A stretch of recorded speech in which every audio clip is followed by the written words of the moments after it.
Palavra da Verdade, devocional de 22 de setembro. Nada há oculto que não venha a ser revelado. Tudo sucede igualmente a todos. O mesmo sucede ao justo e ao perverso, ao bom, ao puro e ao impuro, tanto ao que sacrifica como ao que não sacrifica, ao bom como ao pecador, ao que jura como ao que teme o juramento. Este é o mal que há em tudo quanto se faz debaixo do sol. A todos sucede o mesmo. Eclesiastes 9, 2 e 3.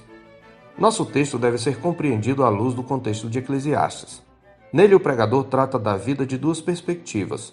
Primeiro, da perspectiva do mundo visível, daí a expressão recorrente debaixo do sol. Segundo, da perspectiva do mundo invisível.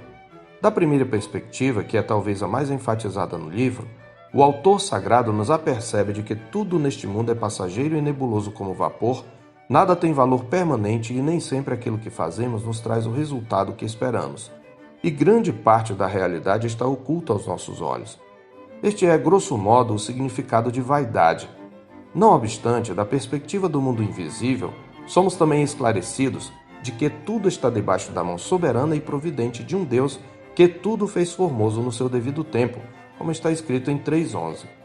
Nossa grande dificuldade é equacionar esta última verdade com os mistérios e dilemas da vida. E é nessa perspectiva do mundo visível que o pregador havia abordado nos versículos anteriores dois mistérios: a presença da injustiça no mundo e a incerteza quanto ao futuro. Agora ele aborda um terceiro, o fato de que tudo sucede igualmente a todos.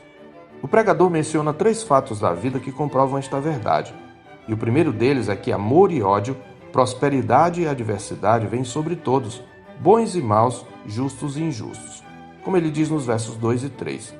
Na verdade, ao refletir sobre as incertezas quanto ao futuro, um dos mistérios da vida debaixo do sol, o pregador já tinha notado no verso 1 que, mesmo no caso dos justos e sábios, se é amor ou se é ódio que está à sua espera, não o sabe o homem. Tudo lhe está oculto no futuro. Ou seja, baseando-se apenas pelas circunstâncias externas da vida, não dá para os homens em geral saberem se alguém é alvo do amor ou da ira de Deus. Embora alguns comentaristas entendam que aqui se refere a amor e ódio da parte dos homens e não de Deus, a questão que se levanta no final é a mesma. A todos sucede o mesmo.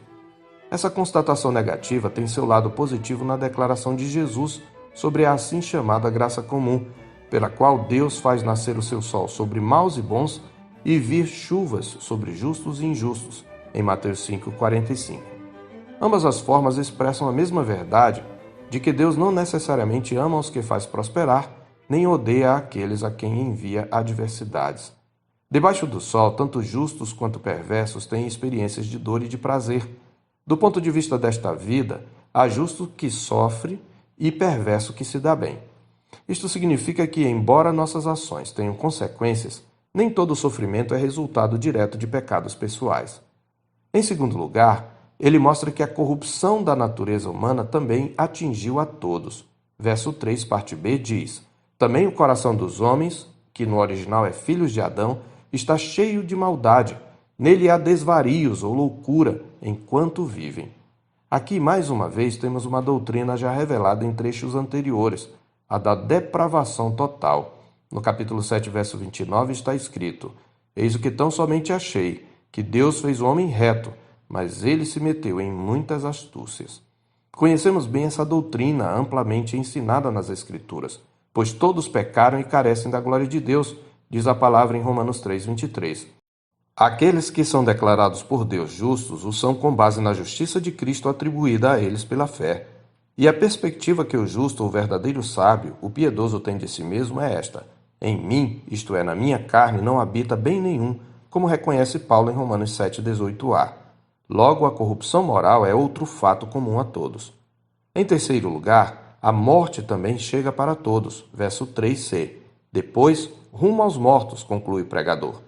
Sem a luz da esperança cristã, a morte em nosso texto não é apenas um fenômeno natural, mas um mal invencível, como comenta Michael Eaton.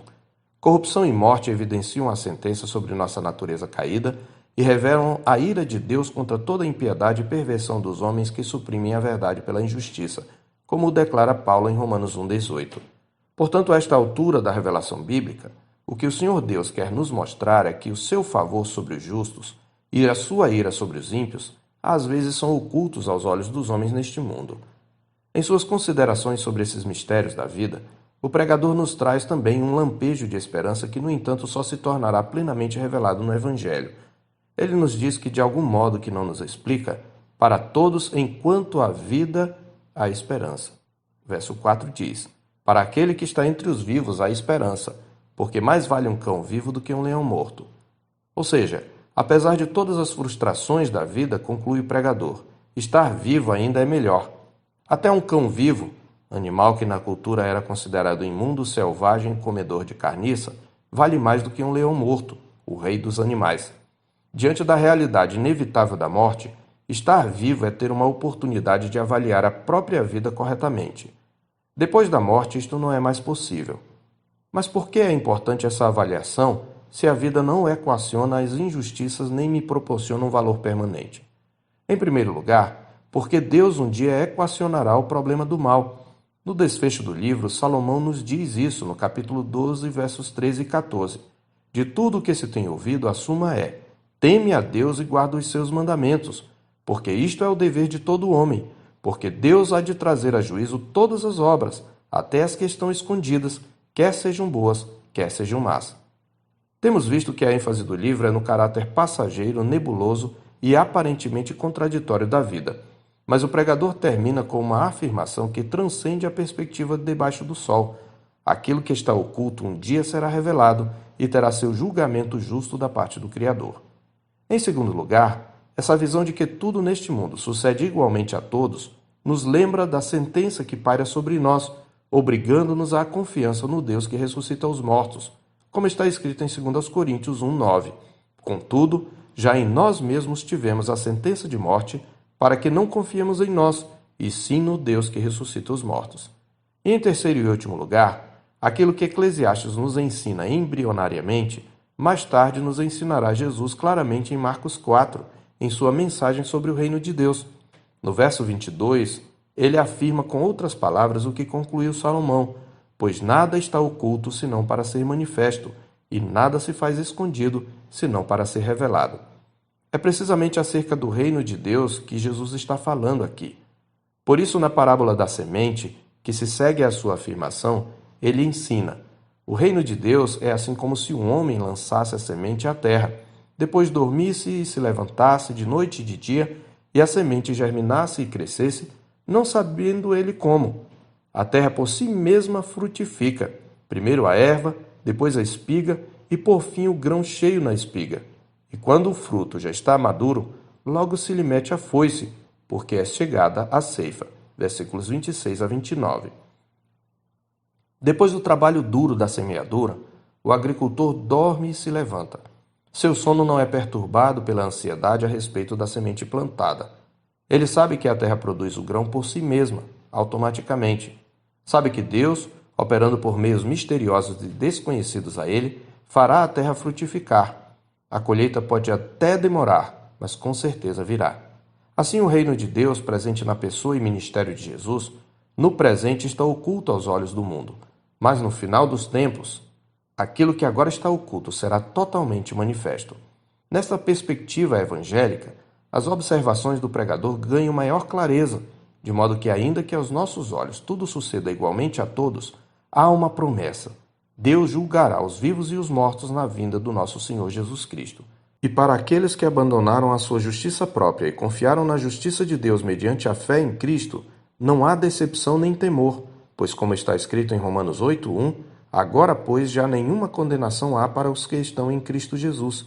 Se esta é a sua condição espiritual, se você está em Cristo, mesmo diante dos enigmas e contradições da vida, afirme confiadamente como Paulo em Romanos 8:18, porque para mim tenho por certo que os sofrimentos do tempo presente não podem ser comparados com a glória a ser revelada em nós.